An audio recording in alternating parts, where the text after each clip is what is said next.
What would you do if you were alone in an unfamiliar place with unfamiliar people? Would you be able to survive as a foreigner in a foreign country? Set in San Francisco, California in the late 60s, Oh How to Find Silence in the World by Cirilo F. Bautista is a poem that follows a persona that's in this exact same situation. Having just recently arrived, the persona was afraid that he would get discriminated against due to the color of his skin. And, to solve this, he took care not to garner any attention from anyone. But because of this, he had unconsciously discriminated against another person. While waiting for a bus to Iowa, a Negro had arrived in the station as well. And, ironically, instead of feeling relief that there was another person of color with him, fear and panic took over him, which led him to ignore the man and think to himself that there was nothing the persona could do against the black man as he was just a tiny dayuhan, dark and from Sam Lupalog. Although he started afraid of getting racially discriminated against, he ended up discriminating against both the Negro and himself. In a sense, he sided with the other people in the station who ignored the black man.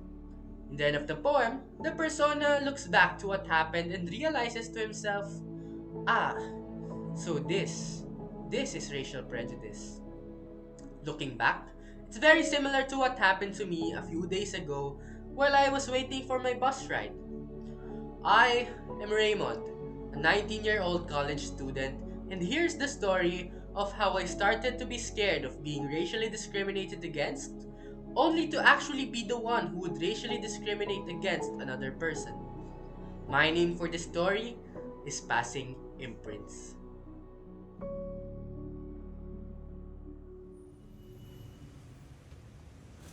Raymond was walking briskly to the bus station. He might miss his stop if he goes any slower. If that happens, he might as well be late to a very important lecture he has at the university. He lets out a sigh of relief when he sees someone on the bench of the station.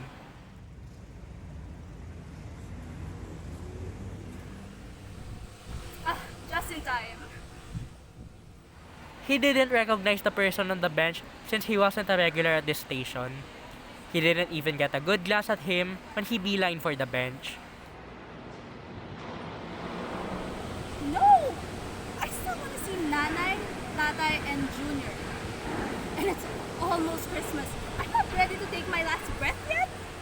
So, to protect himself, he keeps a low profile. Good thing is that staying in America has made his skin lighter, only a tad bit lighter from the kayumangi of the Filipinos. Raymond performs a sign of the cross. Aba, Ginoong Maria, napupuno ka ng grasya. His train of thought stops when he turns his head to a soft thud. The other person had dropped his wallet. As if instinct, he reaches out for the wallet. Oh, hey, you dropped your wallet. Ah, thanks, man. He stills when he gets a good look at the man. The man's white teeth contrast against his dark skin when he smiles. But Raymond continues to stare at him, which confuses the black man.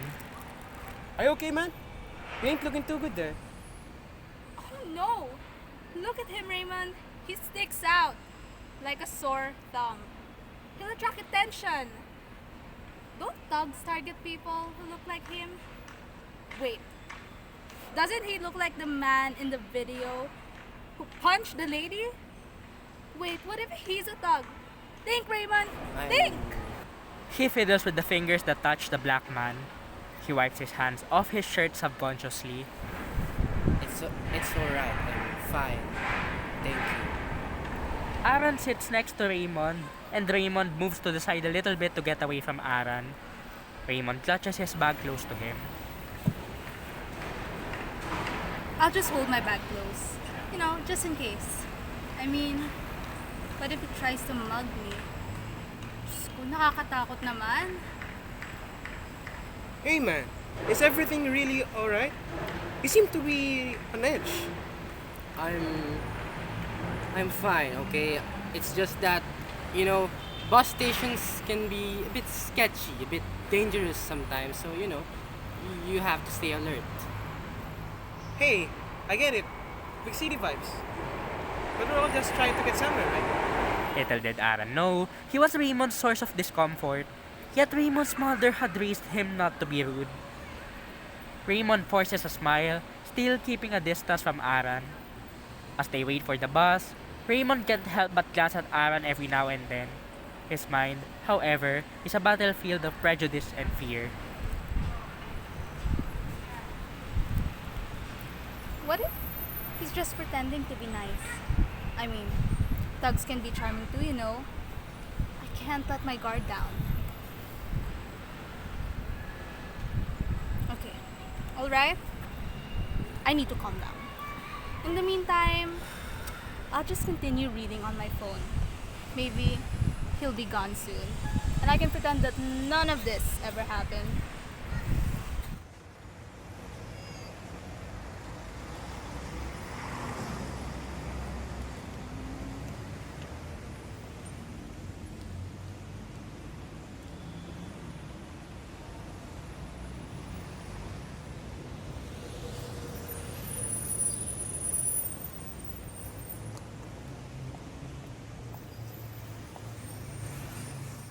Hey! How dare you steal that guy's bag? Hey! Come back here! Hey! How dare you steal my bag? Peace, brother. I promise. This isn't what it looks like. What is this then? You were holding my bag just a second before. What is this? Are you just taking my bag for a walk? No, brother. I promise. It ain't like that.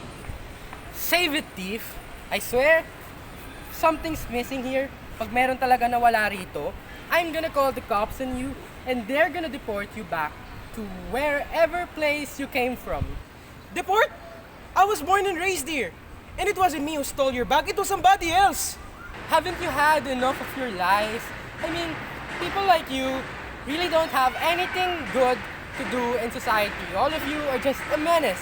Menace to society. And I cannot believe that I am standing here with you right now. Man, what do you mean people like me? Isn't it obvious? I mean, look at you. You're black. Look at the color of your skin. It's so disgusting. I am shaking because of... And, you know, all I've seen black people do, people like you do, is hurt others. People like me, all you do is hurt people like me, people like Asians who have nothing against your big black body. So, what? What now that I've taken my bag away from you? What are you gonna do then to me now, huh? Beat me up like that old lady from the news earlier? Alright, enough. I get it, man. I know some of us, gosh, even most of us are violent. But the same goes for white people and people like you. Just because a few black people went on the news for doing something horrible doesn't mean all black people are the same. You can't judge us just by the color of our skin. Hey, stop it! What seems to be the ruckus here? This guy here stole my bag and she even tried to run away with it. Can you believe it? Gosh, like I said, it's just a misunderstanding. It wasn't me who stole your bag. You two, stop it! Well, since you were interrupting my vlogging earlier, I actually caught it all on camera. Would you like to see it? Of course I would like to see it then. With that video, I would be able to prove that this guy was indeed the one who tried to steal my bag. Very well, show it to him. Here's the video.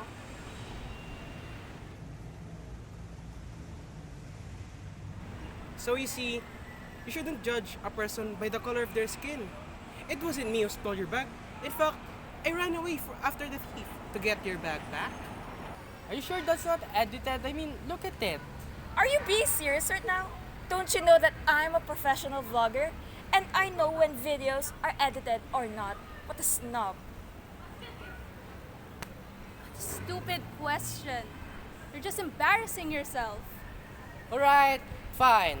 You win. I'm sorry, okay? I'm so sorry. You were right. You weren't the one who stole my bag earlier. And in fact, you were the one who tried to help me, okay? Fine. You win. I'm sorry. Say no more. I'll just leave. After all, people like me are nothing but menace to society, right? But I'm truly sorry. Ma! Inaway na naman ako ng mga classmates ko. Di ba tayo pwedeng umuwi na lang sa Pilipinas? Ayoko na rito sa Amerika. Nak, andito tayo dahil sa trabaho ko. Kapag inaapi ka nila, huwag kang mag-aalala dahil may bantay tayo sa taas. At alam niya kung sino ang may tama at mali. Basta, kahit kakaiba sila o kahit sino pa man yan, never kang makaapak ng ibang tao kasi babalik at babalik yan sa'yo. Karma nga ika nila, di ba?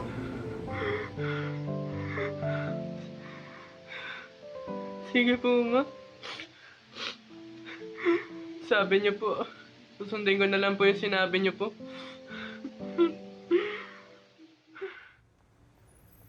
Raymond felt dread inside him. After what conspired today, he was now no different from his childhood bullies. The echoes of the same hurtful words said to him back then echoes in his mind. Ano ba itong ginawa mo, Raymond? Sabi mo hindi tayo magiging ganito. Diyos ko, ito na pala yung sinasabi sa akin ni Mama dati. Kung dati ako yung naaakti noon, ngayon ako naman yung nakapangiti. Hindi ako makapaniwala. It's just unbelievable. Is this the very same racial prejudice that had scarred me during my childhood?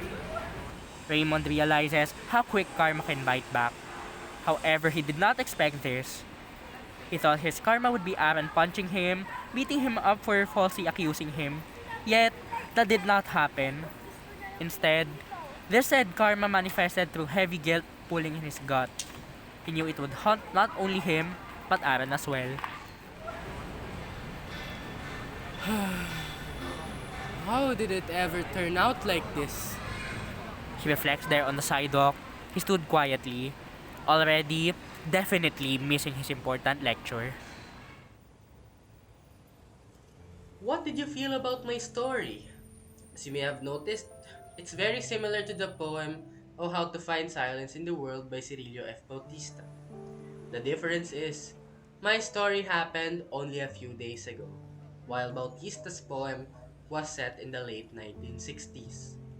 This shows that racial prejudice is still prevalent today, and that it is prevalent not only because of the racial majority, but also because the racism that other races have experienced in the past have become imprinted in them, causing them to unconsciously become racist towards themselves and people that aren't like them and their oppressors.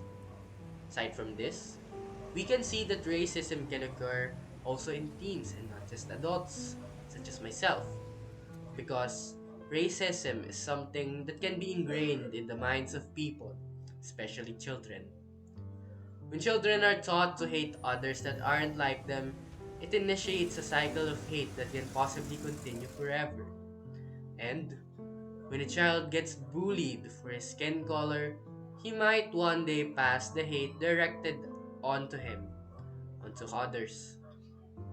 Racism is like a cycle that will never stop until we break it ourselves. From this, we know that racism, the racism that we see every day, is just the result of what might have happened in the past. And, as people who now know how racism continues to flourish and survive, it now becomes our duty to cut down the cycle of racism. And, as victims of racism, we must learn to translate the hate that we receive into love. And for the perpetrators of racism, reflect. What do you gain from passing imprints of hate onto other people? Well, for me, I lost a possible friend. I embarrassed myself. I forgot about my mother and her teachings. What about you? What have you lost? Rather, what have you gained?